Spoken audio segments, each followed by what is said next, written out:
Now, one of the things that we talked about, you're the only man that we found online that can give Forrest Gump a run for his money. You literally hiked around the world, hitchhiked around the world for 2 years, like 2 whole years. So, I Yeah. mean, just let me ask you that. What was it like like for you to do that whole, I mean, we say it's an interview, that journey alone. What was that like? It's it was quite amazing because it was my growing up period really. Though I left when I was 23 years old and I got back when I was 25 years old. So and I've just been reading some or listening to some human behavioral biology in terms of and it's not until you're 25 that your prefrontal cortex is totally mature.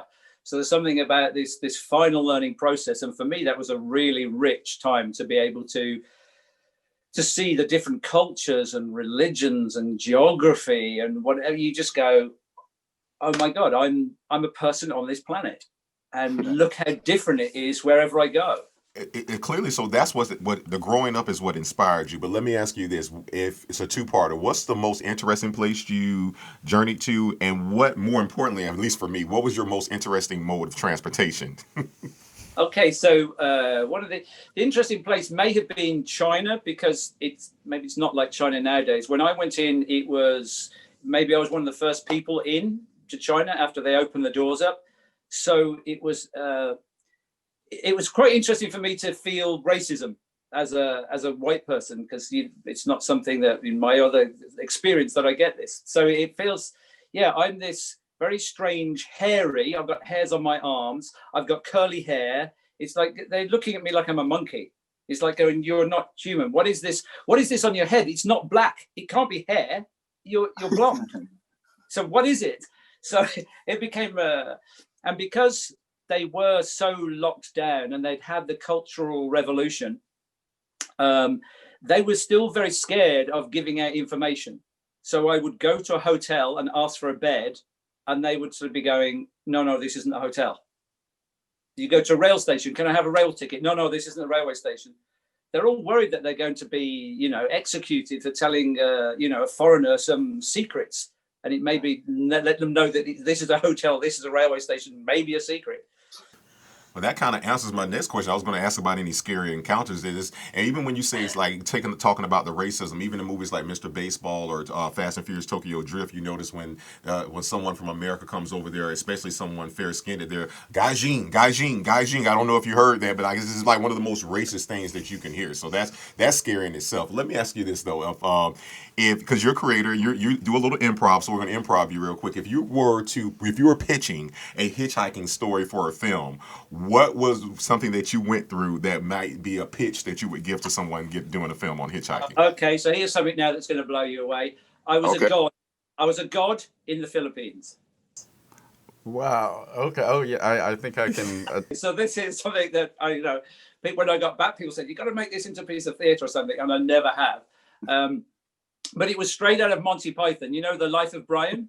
Yeah. Yeah. So everything I did was, "It's a sign. It's a sign," and I would say, "I don't smoke. I don't drink. Oh, neither do we. It's a sign." Everything I did, and it becomes really embarrassing to sort of. They would say, "But you're a god, aren't you?" And so you go, "No, only a true god would deny they're a god." "All right, I'm a god then." so, so in the end, I couldn't answer yes or no to anything they ask. And if you try doing that, what you end up doing is you're talking parables.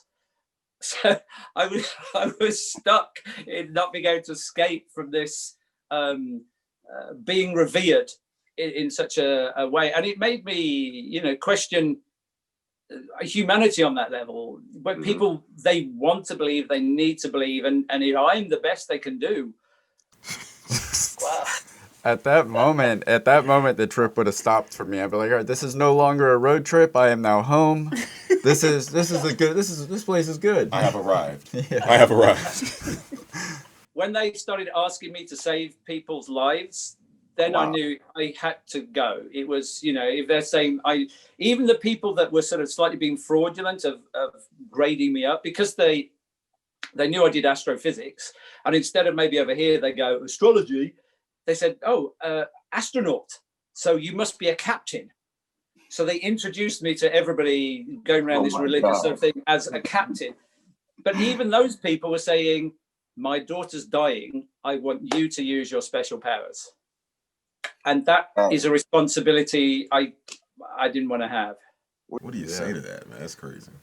Yeah, you just say, I guess you didn't believe enough in me. How do they say it in the Matrix? What does that guy say? So you're here to save the world. What a mind job, man.